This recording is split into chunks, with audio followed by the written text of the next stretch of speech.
আসসালামু আলাইকুম। বিসমিল্লাহির রহমানির রহিম।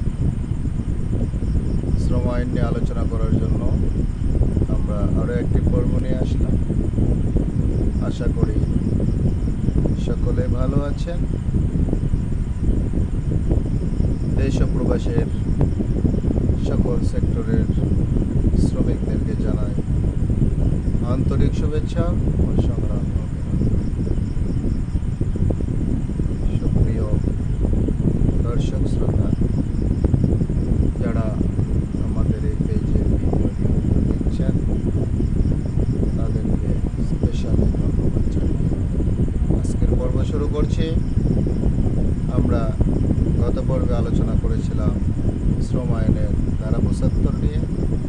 আজকে আমরা আলোচনা করব ধারা ৭৬, ত্রুটিপূর্ণ যন্ত্রাংশ নির্ণয় অথবা উহার স্থায়িত্ব পরীক্ষার ক্ষমতা।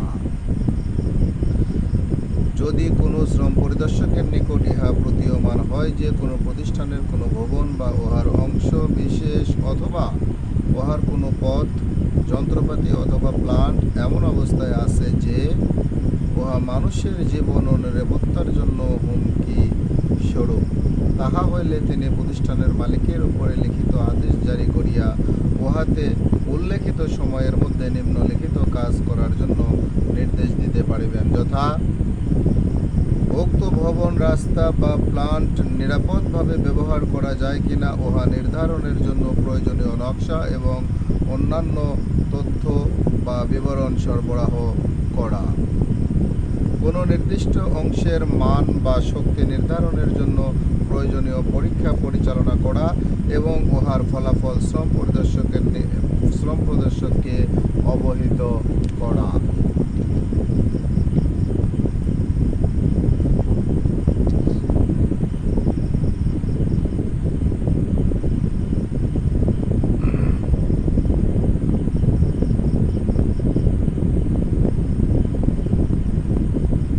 বিপজ্জনক ধোঁয়ার বিরুদ্ধে সতর্কতামূলক ব্যবস্থা।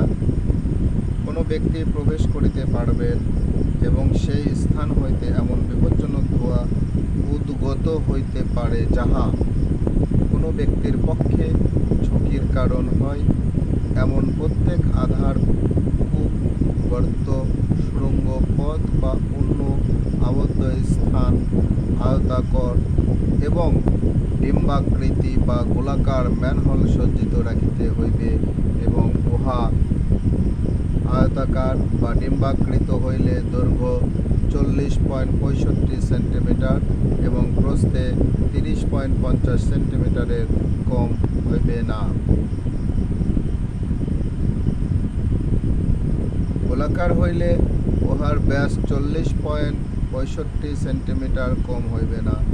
অক্সিজেনের মাত্রা 19% কম বাতাস বিশিষ্ট হইবে না।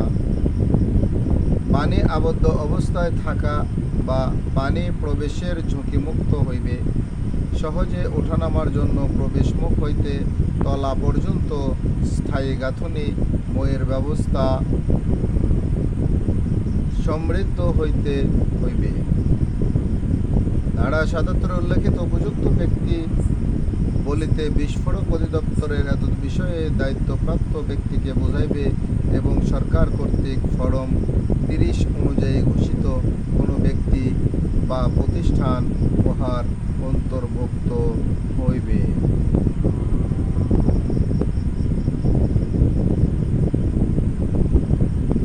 শ্রমিক এবং মালিক সকলকেই শ্রম আইন মেনে বাংলাদেশের আইনের প্রতি শ্রদ্ধাশীল হয়ে আগামী দিনে চলার অনুরোধ করে আজকের পর্ব এখানেই শেষ করছি।